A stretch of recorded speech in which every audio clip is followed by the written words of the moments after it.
숙취는 사람마다 다르지만 보통 과음 후 두통, 나른함, 집중력 약화, 복통, 피로 등 복합적인 증상이 24시간 이상 계속됩니다. 따라서 주중에 과음을 하게 되면 다음날 학업이나 업무 등에 심각한 영향을 미칠 수 있습니다. 여러 종류의 술을 섞어 마시면 숙취가 심해진다고 알려져 있는데 이는 사실과 다릅니다. 술을 섞어 마시면 혈중 알코올 농도가 높아질 뿐 숙취가 심해지는 것과는 관련이 없습니다. 숙취를 빨리 해소한다고 광고하는 각종 숙취 해소제가 국내에서 넘쳐나는 이유는 과음한 뒤 다음날 출근해서 일해야 하는 우리 음주, 문화, 풍토 때문이기도 합니다.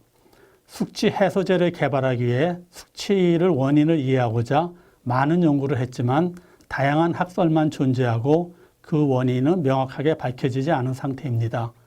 일부 과학자들은 알코올이 대사되어 생성된 아세트알데하이드가 몸에 쌓이는 것이 숙취의 주요 원인이라고 주장하기도 합니다. 또한 술에 섞인 향료인 탄닌이 원인이라는 주장도 있습니다. 탄닌이 많이 포함되어 색깔을 띤 위스키를 마셨을 때가 투명한 보드카를 마셨을 때보다 숙취가 더 심한 것이 그 주장의 근거입니다. 최근에는 숙취의 원인을 과음으로 인한 면역 증가 현상 때문이라고 설명합니다. 숙취 원인을 정확히 모르면서 숙취 해소제를 개발한다는 것은 앞뒤가 맞지 않는 이야기입니다. 고대부터 현재까지 동서양에서 숙취 특효약이라고 주장해온 많은 생약, 식품, 민간요법들이 사람들의 귀를 솔깃하게 만들었습니다. 그러나 숙취 해소제는 숙취와 관련된 증상 가운데 한두 가지를 완화시킬지는 몰라도 숙취의 전반적인 증상을 해소할 수는 없습니다. 예를 들어 술을 많이 마신 다음 날에 해장국이나 콩나물국을 먹으면 위가 불편한 증상이나 복통 등은 좋아질 수 있지만 두통, 현기증, 피로감 등의 다른 증상이 완전하게 나아지지 못하는 것과 마찬가지입니다. 영국 의학저널은 지금까지 숙취에 효과가 있다고 밝힌 모든 과학적 자료를 종합하여 다음과 같은 결론을 내립니다. 숙취를 예방하며 술을 빨리 깨게 해준다고 주장하는 모든 전통의약품, 식품, 민간요법들은 과학적 근거가 거의 없다. 숙취를 해소할 수 있는 유일한 방법은 과음을 피하는 것이라고 결론 내리고 있습니다. 2014년 자료에 따르면 우리나라 국민 15세 이상 1인당 주류 소비량을 소주로 환산하면 123병을 마시고 있으며 알코올 의존자 수는 180만 명이며 약 500만 명 이상이 배우자, 자녀에게 2차 피해를 주고 있습니다. 이처럼 음주로 인한 사회 경제적 피해가 막대하다면 국가 차원에서 음주를 금지시키면 어떨까요?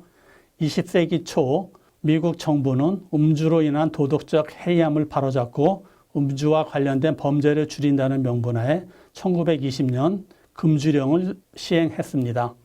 2년 뒤 1922년에 뉴욕타임스는 크리스마스 휴가철에 밀주를 마신 5명이 사망한 사건을 보도했는데 이는 시작에 불과했습니다.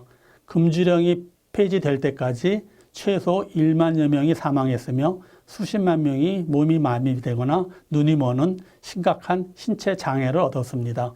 그 이유는 간이시설에서 밀주를 무허가로 제조하는 과정에서 치명적인 독성 물질인 공업용 알코올, 메탄올이 불순물로 포함되어 있었기 때문입니다. 또한 금주령은 술과 관련된 범죄를 줄이기보다는 오히려 주류 밀매를 둘러싼 범죄를 유발시켰습니다. 맥주 밀매를 통해서 천문학적인 이득을 얻게 되자 갱단 사이의 갈등이 심해져 시카고 갱단 알카폰에 의해서 발렌타인데이 학살과 같은 끔찍한 폭력 사건이 터지기도 했습니다. 금주령은 12년 동안 엄청난 사회 경제적 변화를 겪은 뒤 미국 역사의 뒤편으로 사라졌습니다.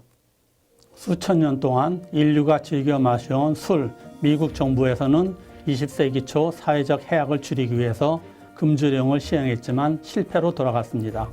그리고 과학자들은 지난 100여 년 이상 술을 마셔도 빨리 깨어나고 술 마신 후 숙취를 해소하는 물질을 개발하여 대박을 터뜨리고자 했지만 성과는 없었습니다. 술이 대사와 숙취 문제는 약이나 보조식품으로 해결할 수 없으며 자신의 건강을 위하여 적당한 음주 습관을 유지시키는 것이 매우 중요합니다. 감사합니다.